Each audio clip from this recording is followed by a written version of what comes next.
Halo Sobat Holopis, kali ini Brenda Iskarina kembali lagi di Ruang Healing. Hari ini ditemenin dengan Ibu Eri Indriani. Iya, Jadi Ibu Eri Indriani ini adalah seorang psikolog ya. betul. Sesuai dengan tema kita, namanya Ruang Healing. Iya, betul. Ibu Eri, cerita dikit dong Bu Eri, sekarang ini kesibukannya apa aja? Oke, baik. Terima kasih. Kesibukan saya saat ini, saya mengajar di Fakultas Psikologi di Universitas Jayabaya. Dan juga saya menangani beberapa klien saya.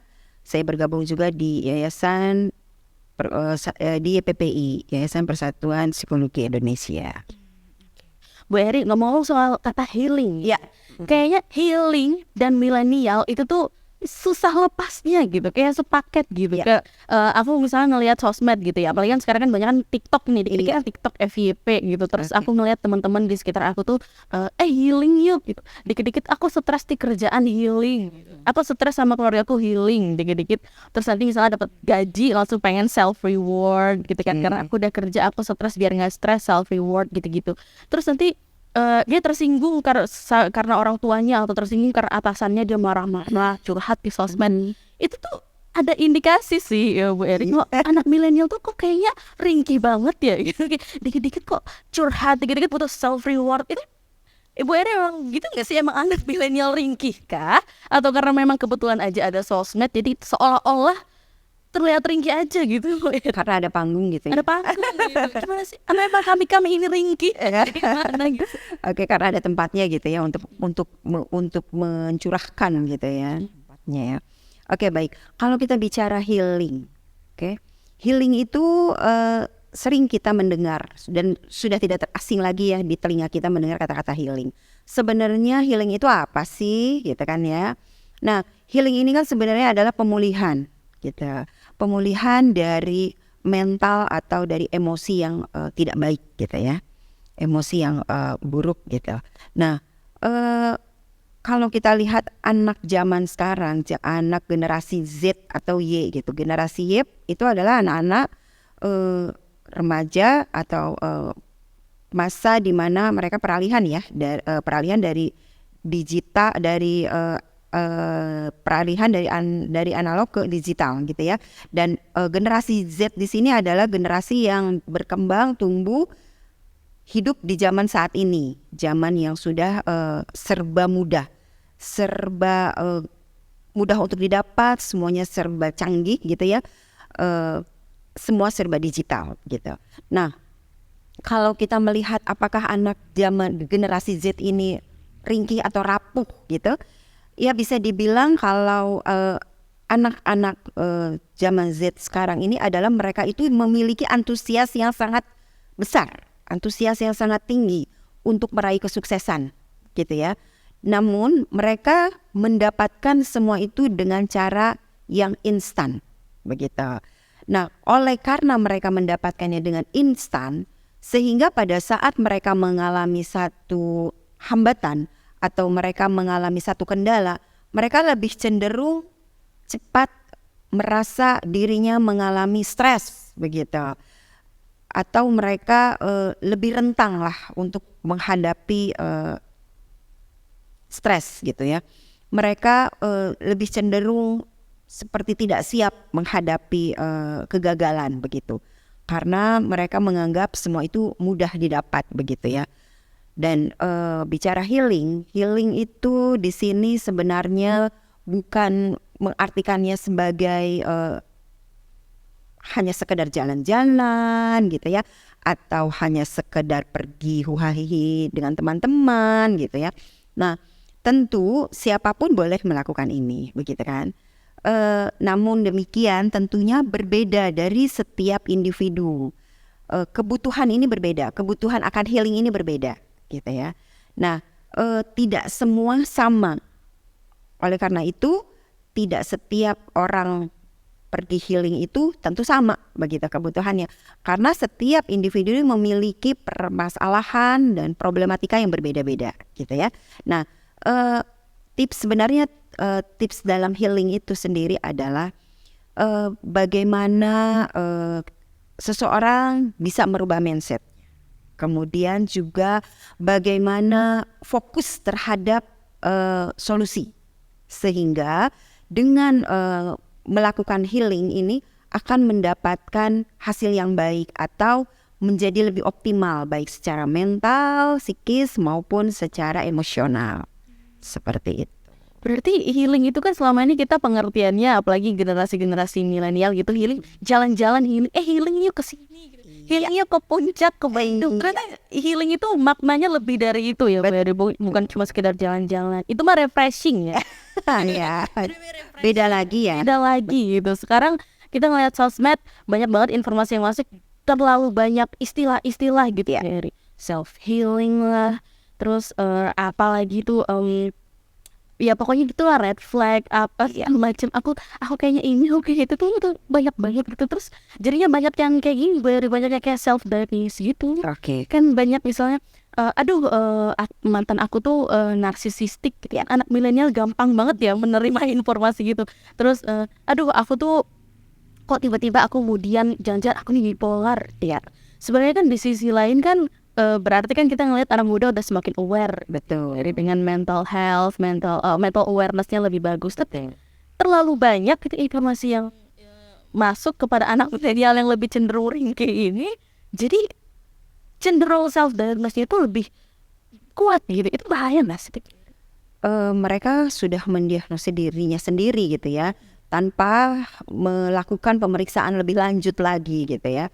Ya sebenarnya sih kalau berbicara mereka sudah terbuka akan kebutuhan terhadap kesehatan mental, itu sudah lebih baik begitu ya, bagus sekali begitu. Hanya saja sangat disayangkan apabila keliru mereka dalam mendiagnosa dirinya sendiri. Nah, tanpa diiringi dengan diikuti dengan pemeriksaan gitu ya. Karena belum tentu setiap apa yang mereka rasakan atau mereka mendiagnosa dirinya sendiri itu benar terjadi gitu ya. Atau misalkan contoh individu ini misalkan dia curhat, bercerita begitu ya mengenai apa yang dia rasakan, keluhan, entah rasa stres ataupun ada penyakit-penyakit yang dia rasakan begitu, dia mengeluhkan kepada temannya dan kemudian temannya mengatakan bahwa ya saya juga pernah tuh merasakan hal yang sama seperti itu. Lalu temannya menceritakan bahwa dirinya melakukan tindakan ini, itu dan sebagainya gitu. Atau mungkin bisa saja dengan mengkonsumsi obat begitu ya. Dan tanpa dengan melakukan pemeriksaan lagi, kemudian mengikuti apa yang pernah dirasakan atau dialami oleh temannya ini gitu. Padahal belum tentu sama, belum tentu juga tepat begitu ya. Nah, sebaiknya sih tidak dengan mudah untuk mendiagnosa diri sendiri gitu ya. Tidak dengan mudah juga untuk mengatakan bahwa saya bipolar atau juga overthinking gitu kan ya, narsistik begitu ya dan sebagainya gitu. Dan lebih baik pergi berkunjung ke profesional, jangan ragu untuk melakukan atau berdiskusi, melakukan pemeriksaan lebih lanjut seperti itu.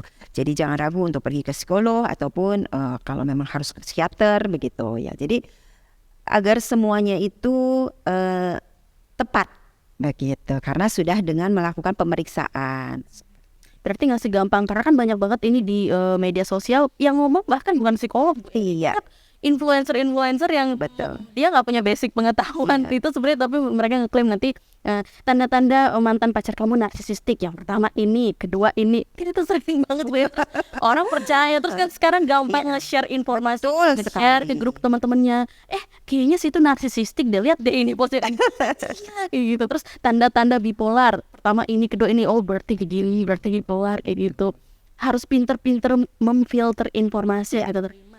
Betul, tentunya kita tidak menyerap atau mengambil semua apa yang kita lihat atau apa yang kita dapatkan begitu ya. Tentu semua harus disaring terlebih dahulu, karena kan tidak semua yang kita terima itu benar semua seperti itu. Ya plus minus lah gitu. Jadi pandai-pandailah kita untuk bagaimana kita menerima informasi seperti itu. Tapi emang kalau misal pengalaman pribadi nih ya, Bu Eri, ngaca sendiri sama ngeliat teman-teman, kayaknya anak zaman sekarang generasi milenial dan Z ya, Z yang adikan kita gitu, ini kayaknya lebih cenderung susah menerima apa ya, nasihat gitu nggak sih? Jadi, kayaknya iya ya gitu. Misalnya apalagi kan sekarang kan seusia aku sekarang kan Bu Eri, itu sebenarnya anak milenial sudah orang tua muda ya gitu Iya. kan, udah kebanyakan pada menikah gitu. Aku ngeliat teman-teman aku biasanya nih cara mendidik anak nih beda nih sama orang tuanya. Jadi Iya. orang tua milenial biasanya punya cara sendiri gitu. Terus nanti kan kayak aku ngelihat sepupu aku dia begini, terus nanti mamanya harusnya jangan kayak gitu. Enggak, mah gini-gini. Anak milenial tuh kayak merasa udah lebih tahu gitu ya Bu Er, yang ngelihat apa namanya, dia udah merasa Paling benar. paling benar gitu, merasa dan punya informasi dari Mbah Google, tapi si orang tuanya merasa lebih tahu karena pengalamannya. Betul. Sering banget nih ya anak-anak milenial clash nih sama orang tuanya soal kita bahas mendidik anak lah. Anak milenial kan sekarang kan harusnya punya anak sih ya. Udah punya berkeluarga. Itu gimana sih? Jadi apakah memang selalu anak milenial ini salah atau ada benernya? Oke, baik. Berbicara perbedaan dalam mengasuh atau mendidik gitu ya, orang tua dulu dengan orang tua muda zaman sekarang gitu ya. Tentu pasti akan berbeda gitu kan ya. Ada istilah kan mengatakan bahwa didiklah anakmu sesuai zamannya gitu ya.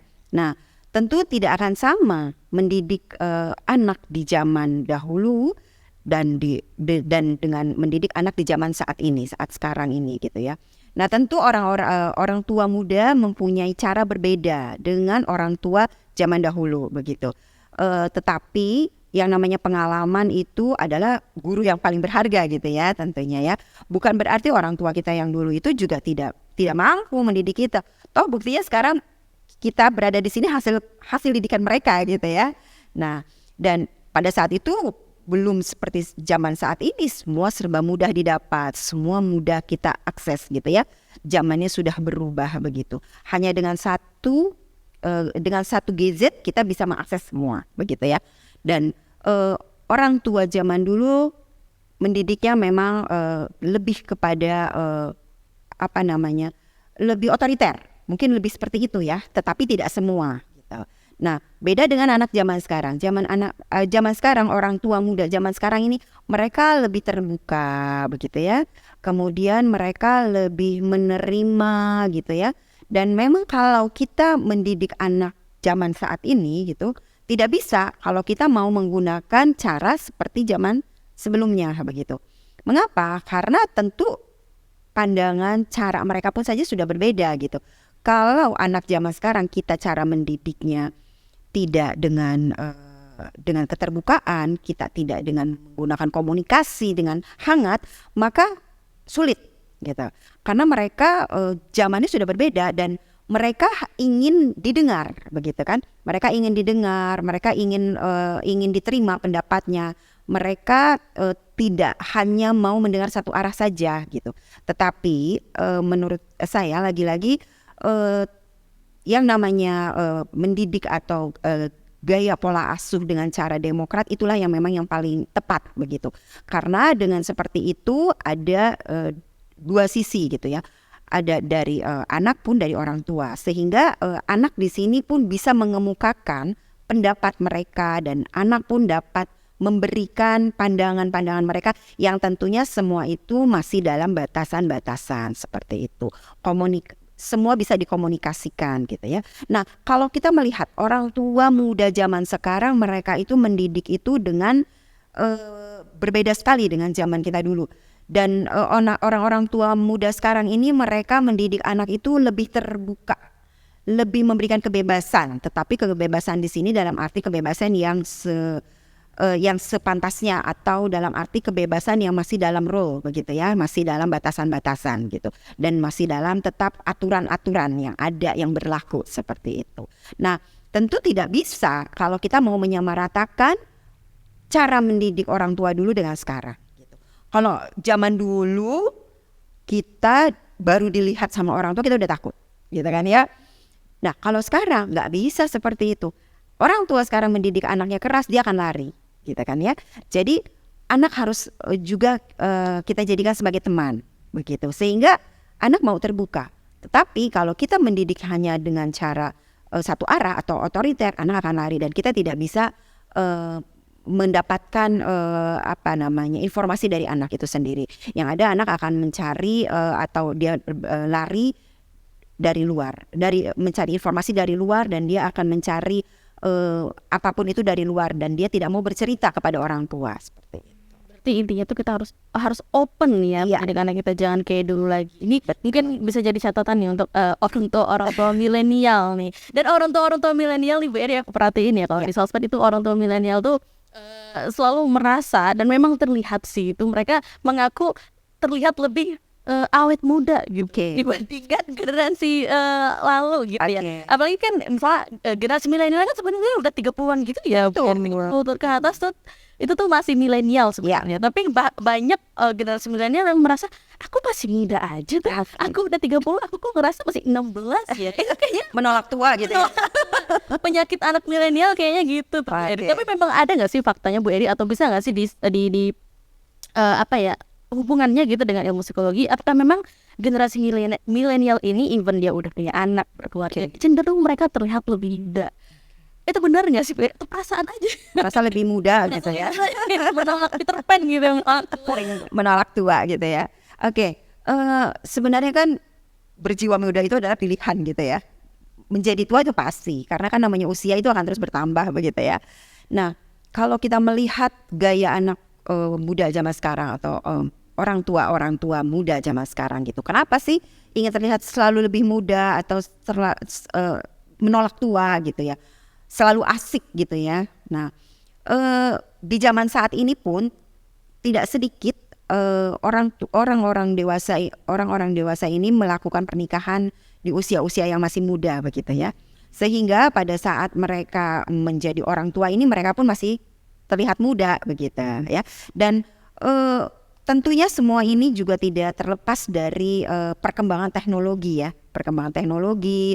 Nah, sekarang kita bisa lihat bicara fashion begitu ya, di belahan dunia manapun kita sekarang mudah menjangkau gitu, karena sudah tidak terbendung lagi oleh yang namanya batas ruang dan waktu begitu ya. Semua sekarang sangat mudah untuk diakses, sehingga begitu mudah setiap individu untuk mengikuti pergerakan perubahan dari zaman ke zaman begitu ya. Jadi apa yang menjadi tren pada saat ini, kemudian apa yang menjadi hangat saat ini, dan seperti apa gaya busana pada saat ini dan sebagainya, itu kan mudah sekali untuk mengakses. Sudah tidak lagi terbatas oleh batasan-batasan tertentu. Contoh misalkan kalau zaman dahulu kan masih mengkotak-kotakan tuh misalkan gitu ya. Ini anak perkotaan begitu misalkan, atau ini anak dari daerah atau pedesaan begitu. Kalau sekarang sudah tidak lagi, karena sekarang semua sudah dengan mudah terakses. Semua sudah dengan mudah orang untuk bisa mengetahui apapun yang ingin mereka ketahui begitu ya. Dan juga cara pandang mereka, berpikir mereka begitu ya. Sehingga itu merupakan juga salah satu yang membuat mereka juga menjadi terlihat seperti masih muda begitu ya, karena mereka selalu mengikuti perubahan-perubahan apa yang terjadi pada saat ini begitu. Dan bukan berarti orang tua kita zaman dahulu kala itu terlihat selalu tua, enggak juga. Dan orang tua kita zaman dulu juga terlihat awet tua begitu ya istilahnya ya, begitu ya. Karena tentunya pasti adanya perubahan-perubahan ini tidak terlepas dari yang namanya adanya perubahan zaman, dan juga semakin canggih ya sekarang teknologi dan sebagainya gitu. Dan lagi-lagi sekarang kalau kita melihat filter-filter dan sebagainya itu pun ya, dan jangan juga banyak terlalu membanding-bandingkan diri sendiri dengan orang lain begitu ya. Membandingkan dirinya dengan orang lain, melihat orang lain lebih baik, melihat orang lain lebih segalanya dan sebagainya seperti itu. Nah, berpikir positif begitu kan ya. Nah, itulah mungkin yang membuat juga tentunya generasi muda sekarang, orang tua muda sekarang lebih terlihat muda, karena mereka selalu ingin melakukan perubahan, revolusi. Kan manusia itu selalu berevolusi ya, seperti itu. Berarti benar dong ya kalau anak milenial tuh emang awet muda, bukan perasaan aja. Emang ada informasi kan lebih gampang. Betul, lebih mudah menerima informasi. Benar. Jadi nggak ruang lingkupnya nggak tertutup. Betul. Ini coba Ibu Eri tebak ya. 15 tahun dong. Terakhir 15 tahun. Ditambah berapa ya, Brenda? berapa tahun yang lalu gitu. Ini Bu Eri terakhir nih untuk para sobat holopis yang milenial dan generasi Z ini yang mungkin tadinya ini suka self diagnose sendiri, suka self healing, dikit-dikit ringkih, dikit-dikit stres nih gara-gara kampus atau kerjaan atau orang tua. Ada nggak sih Bu Eri tips atau pesan-pesan yang untuk para generasi muda biar lebih fokus lah terhadap diri sendiri, jangan terlalu pusing sama hal-hal yang membuat mereka tuh ringkih gitu. Baik. Sedikit aja tips. Tetaplah berpikir positif dan juga jangan mudah untuk melabeling diri sendiri dengan hal-hal yang negatif, dan selalu tetap mencari informasi, menggali informasi itu tentunya baik sekali, tetapi jangan selalu mengambil utuh apa yang diterima, tetapi tetap semua itu harus disaring kembali dan cerdaslah dalam menggunakan teknologi. Karena saat ini semua yang kita dapat tanpa bisa kita bendung, semua ada semua di situ, sehingga tinggal bagaimana kita cara untuk menerima semua informasi ini dengan baik dan dengan positif. Boleh menerima informasi tapi disaring lagi. Betul. Gitu ya. Dan jangan membandingkan diri dengan orang. Betul. Gak ada habisnya nanti. Pastinya. Pasti. Oke. Makasih Bu Eri udah sama-sama ngobrol pasti ini ngasih pencerahan lah gini ya kepada sobat milenial, dan terus saya sendiri berkaca. Terima kasih. Makasih Bu Eri. Sama-sama, terima kasih. Dan terima kasih juga untuk sahabat holopis yang udah nontonin Ruang Healing. Kita ketemu lagi di episode Ruang Healing berikutnya. Dadah.